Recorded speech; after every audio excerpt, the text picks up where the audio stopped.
उपमुख्यमंत्री एकनाथ शिंदे आणि अजित पवार नाराज असल्याचं कळतंय। चैत्यभूमीवरील अभिवादन सभेमध्ये भाषण नाकारल्यामुळे दोन्ही उपमुख्यमंत्री आता नाराज असल्याचं कळतंय।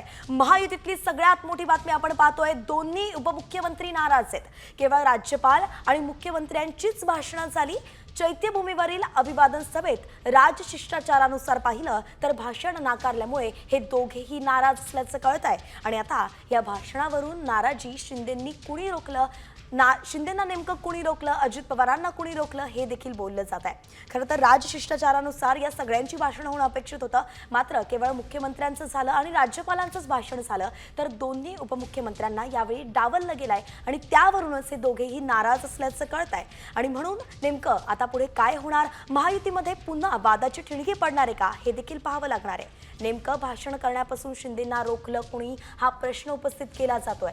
महायुतीमध्ये शिंदे नाराज असल्याचं गेल्या अनेक दिवसांपासून बोललं जात आहे। खरं तर रायगडावरती सुद्धा भाषण जेव्हा झालं तेव्हा शिंदेंचं नाव नव्हतं, मात्र अचानक ऐनवेळी ते देण्यात आलं होतं आणि त्यानंतर पुन्हा एकदा त्यांना भाषण नाकारलं गेलंय।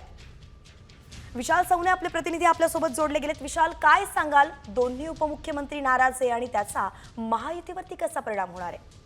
नक्कीच अत्यंत महत्त्वाची बातमी आहे। वरिष्ठ सूत्रांकडून जी आपल्याला माहिती मिळते त्यानुसार चैत्यभूमीवरती आज मुख्यमंत्री, उपमुख्यमंत्री, दोन्ही उपमुख्यमंत्री आणि राज्यपाल हे बाबासाहेब आंबेडकर यांना अभिवादन करण्यासाठी पोहोचले होते। त्यानंतर झालेल्या कार्यक्रमामध्ये खरं तर देवेंद्र फडणवीस यांच्या अगोदर एकनाथ शिंदे आणि उपमुख्यमंत्री अजित पवार यांचे भाषण होणार होते, मात्र ऐन वेळेस देवेंद्र फडणवीस यांचं भाषण झालं। त्यामुळे राजशिष्टाचारानुसार एकदा मुख्यमंत्र्यांचं भाषण झाल्यानंतर पुन्हा उपमुख्यमंत्र्यांचं भाषण होऊ शकत नाही।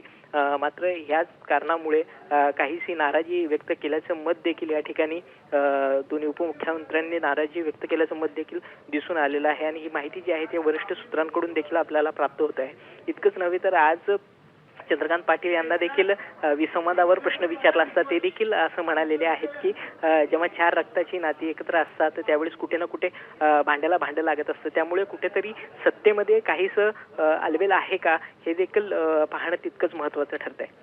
धन्यवाद विशाल, अगदी सविस्तर अपडेट आपण दिली आहे। एकंदरीतच साम टीव्हीला वरिष्ठ सूत्रांनी ही माहिती दिलेली आहे, अतिशय महत्त्वाची माहिती आहे। ट्रिपल इंजिन सरकार सध्या महाराष्ट्रामध्ये आहे, मात्र यात केवळ एकाच इंजिनला जास्त प्रेफरन्स दिला जातोय, जास्त महत्त्व दिलं जात आहे। असं कुठेतरी होतंय का हे इतर दोघांना वाटतंय आणि म्हणून हा नाराजीचा सूर निघत असल्याचं आता बोललं जात आहे। पाहावं लागेल काय होतंय।